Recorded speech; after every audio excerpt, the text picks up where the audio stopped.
Well, it looks like my video is starting.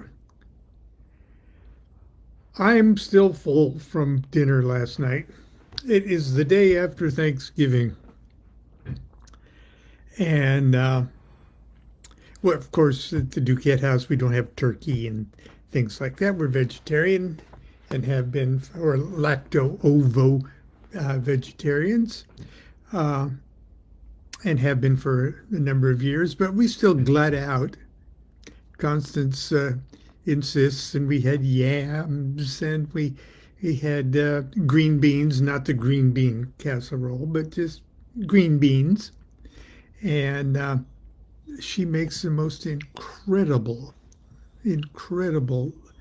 lentil loaf with peppers and God, my mouth is drooling just thinking about it.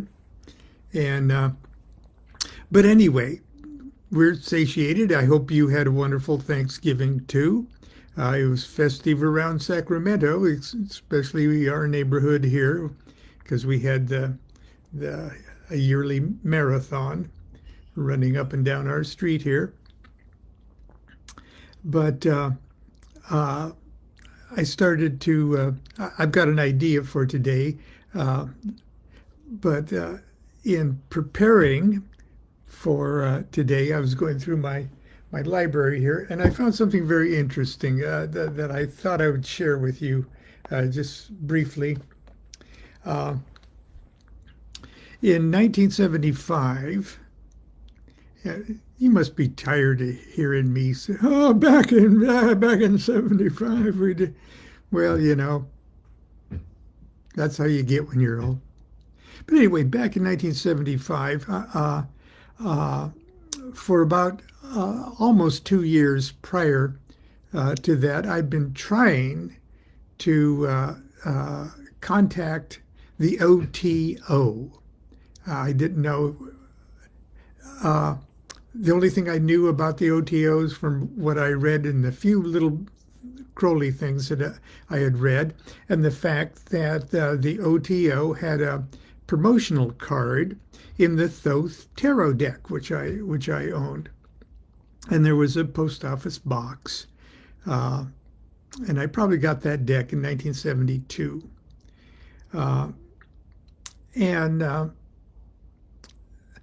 I've been writing that post office box, dumb shit, mystical, adolescent-y kind of. Yeah, at 28, I was still adolescent. I still am. Uh, but we had finally arranged once they were almost sure that I wasn't a mass murderer or something like that, and I had to send Phyllis uh, my birth chart information, and she had to do my horoscope and everything else before. Uh, and it was all very secrety and hush hush. And I've told the story a million times. They wouldn't even give me the address or their real names. I had to take a bus. Uh, but that's not the story. The story is we were so broke at that time. I had more or less abandoned my music career because it was just uh, uh, developing into the kind of lifestyle that wasn't going to be conducive to being raising a family. Jean Paul was born in '72, and I, more or less had to say, no, now, this is fun. Have gotten pretty successful here. Got an album out, got a couple records out, a couple singles, got an album. We record with other people and travel and stuff, but it was just kind of too, and I liked it, but it was too wild to carry on if I wanted to carry on with the family. Um, but I was totally unprepared for anything else in life because I'd been doing that for 14 straight years. Uh, and so we were just flat broke. We were incredibly broke. And I was at the stage of where I was selling things, selling my guitars, selling my and there were some pretty good guitars too. And they would keep me selling a couple of guitars, kept us going for 6 months, and then I'd sell something else, or tape recorders and things like that. And throughout all of this, I'm writing back and forth with Phyllis to get uh, initiated into the OTO. And finally, after many letters back and forth, and they scheduled my initiation. And it was in Dublin, California. I didn't even know what part of the state Dublin, California was. And they wouldn't give me an address. I was just to take a bus and have the bus driver let me off near a motel, sort of on the outskirts of town. And then they would contact me.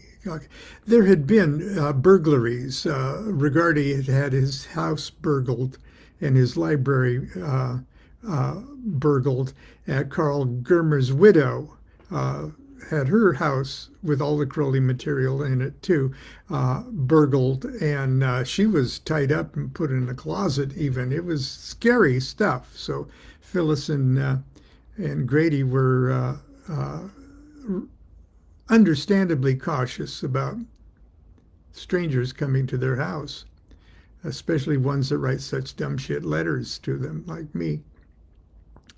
But anyway, my point is, I had to sell stuff to get the bus ticket to go from Santa Ana, California to Dublin, California in the middle of the night. Okay, it was an all night. Okay. Anyway, that's not this. That's another story. Okay, that I-5 is like crossing the abyss, man. I had some pretty good books that I had bought in the last couple of years, and there was a rare bookstore in Fullerton, and the occult books were rare books at that time. There wasn't a heck of a lot of books, and what they were mostly hardbound, occult, small editions. An occult book, it would be rare if the publisher published more than 1,000. So I had two books that I liked, but they weren't really they weren't Crowley books. I'll say that. And one was a wonderful book by William Gray called Magic Ritual Methods. And the other one was called Tarot and the Bible by Helene Corrine. And as a matter of fact, I have that book right here. This is the book I took to that bookstore in 1975 and sold it to them. I'm not sure how much it was, but it helped get me the bus ticket. The other book was that Magic Ritual Methods. And it even has, as you can probably see there, it's got my book plate in it. That was the DuQuette book plate from 1975.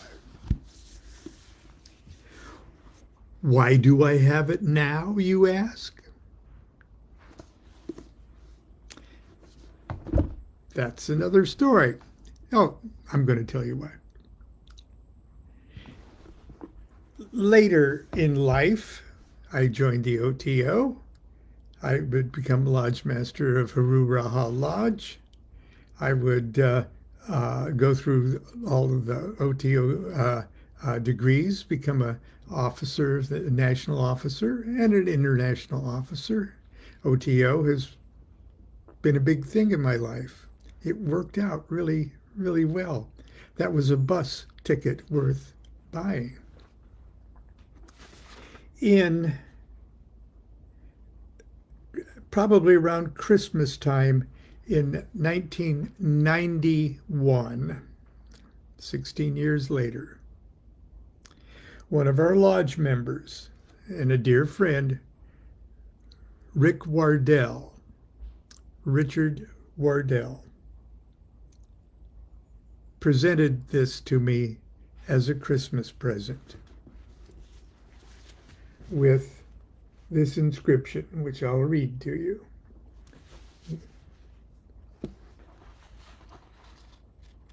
"1291, returned to Lon and Constance after 16 years of being held captive in my library. Best to you both, best wishes for another 16 years of friendship. Warmly, Rick." And when Rick bought it at first, he bought it way back in November of 75.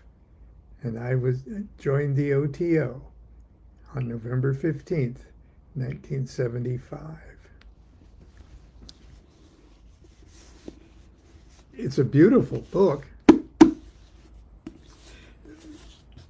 I'm not really thrilled with with the contents, but as a talismanic device, it carries quite a story.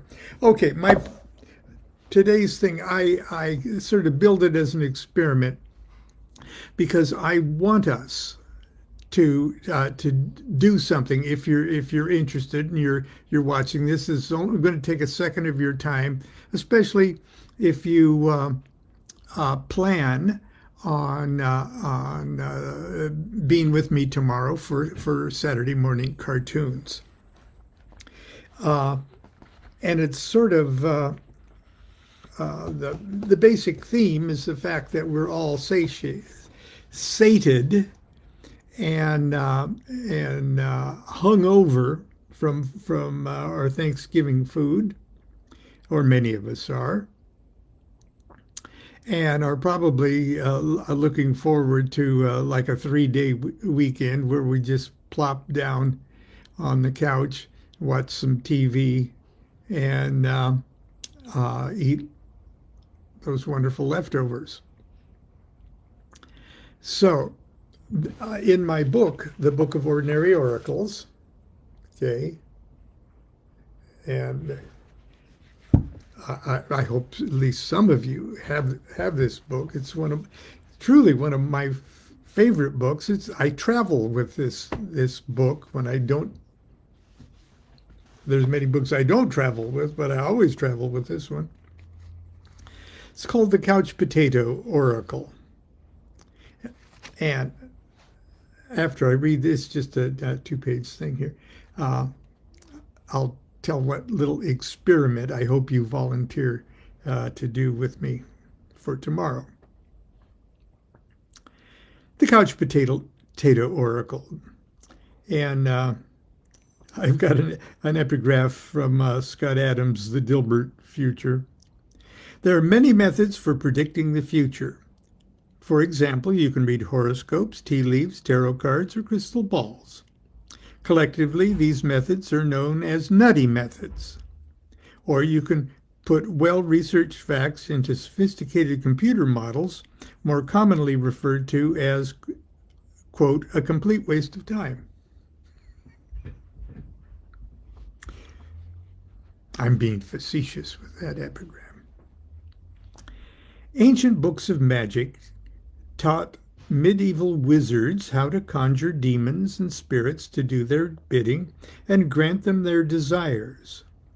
Listed prominently among the spirits' advertised talents, which included the ability to reveal events happening hundreds of miles away, was the power to entertain the magician with all manner of poetry, music, singing, dancing, comedies, and dramas.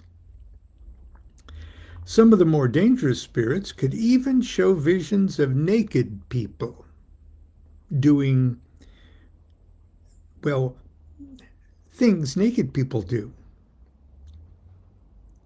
Or what people did to amuse themselves before television. Let's face it, TV is a medieval magician's dream come true. A magic mirror that informs, entertains, and if we're not careful, enchants. Ancient wizards constantly ran the risk of a spirit gaining the upper hand and becoming master rather than slave. So it is with television. Be honest. How many hours a week does your TV vampires suck from your life? Isn't it time you took back a little of that control? I have to confess, the idea of a TV roulette-omancy was meant to be a just for fun experiment for one of my Monday night magic classes on divination. It was fun, all right, but it was also surprisingly effective. Once we all got into the swing of using the remote properly, audible answers to our questions poured from the television with ruthless and hilarious clarity. If you had a TV and a remote, if you have a TV and a remote, I encourage you to try this for yourself. When you think about it, a remote control even looks magical. It's smooth, sometimes black, covered in soft, rubbery buttons, labeled with numbers and geometric symbols and words like power and mute.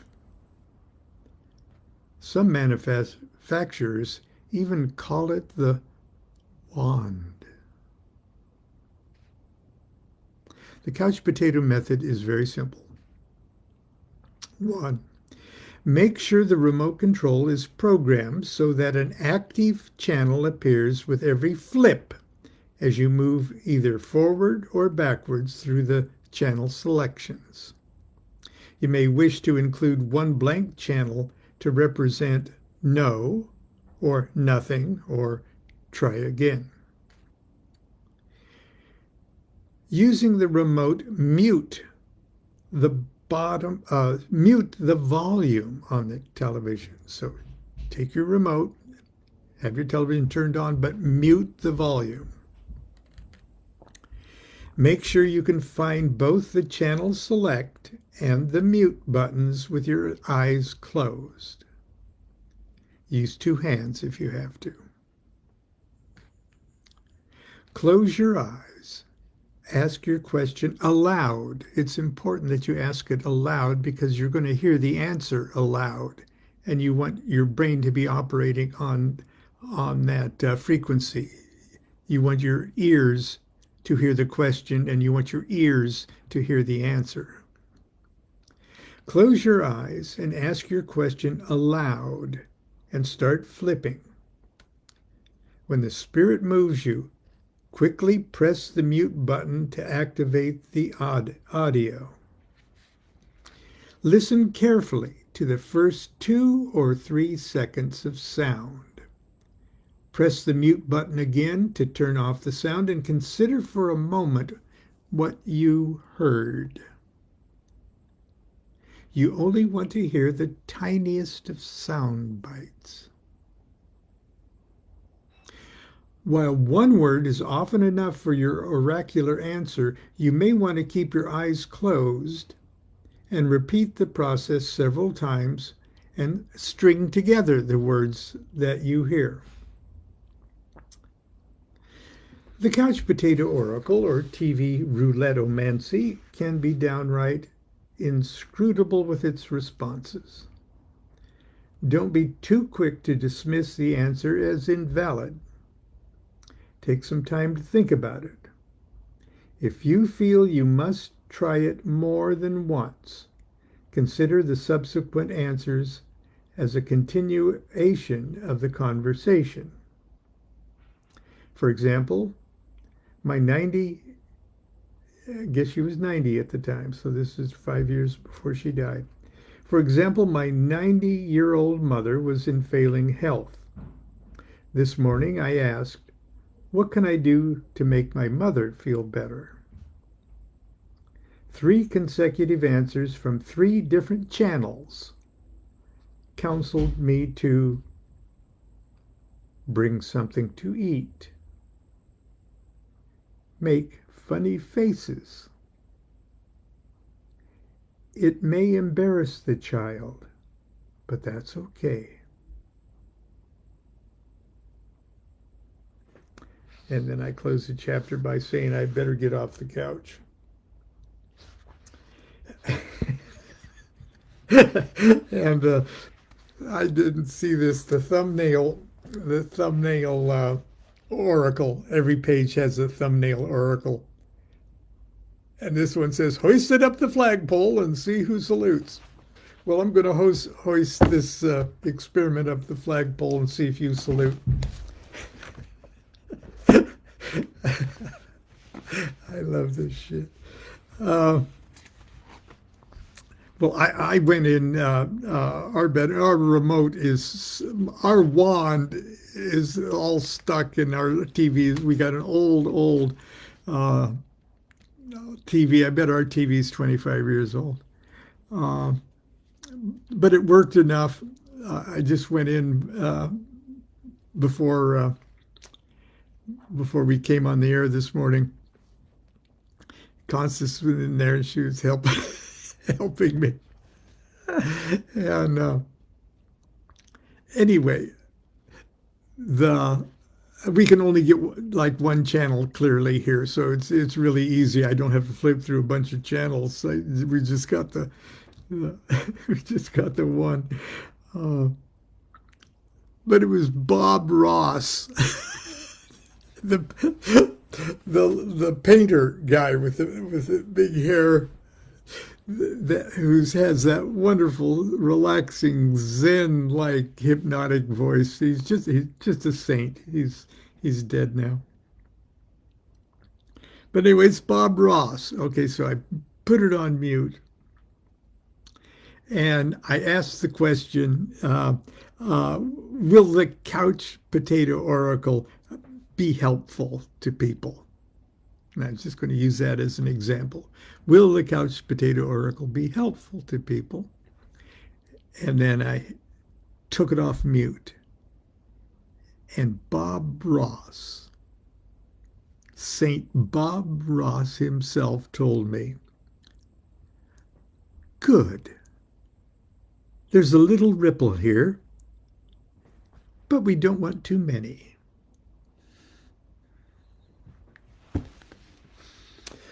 Well, we're probably not going to get too many tomorrow, but if you are one of those little ripples for tomorrow's experiment, here's what I want you to do. I want you to try your couch potato oracle. I want you to do that. I want you to put your TV on mute. Ask a question. Now, you're going to want to ask a question that you're not afraid to share in the comment section of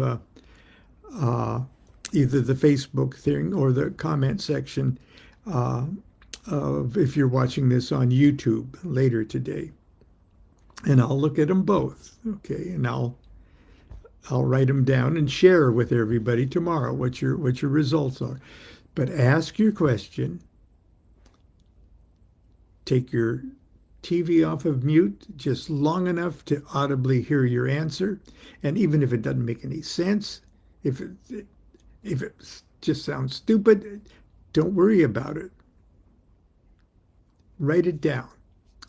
And unless it's something you absolutely don't want to share, please, in the comment sections today, because I'm going to read them tomorrow, today say, I ask, the TV oracle said, no, like that. And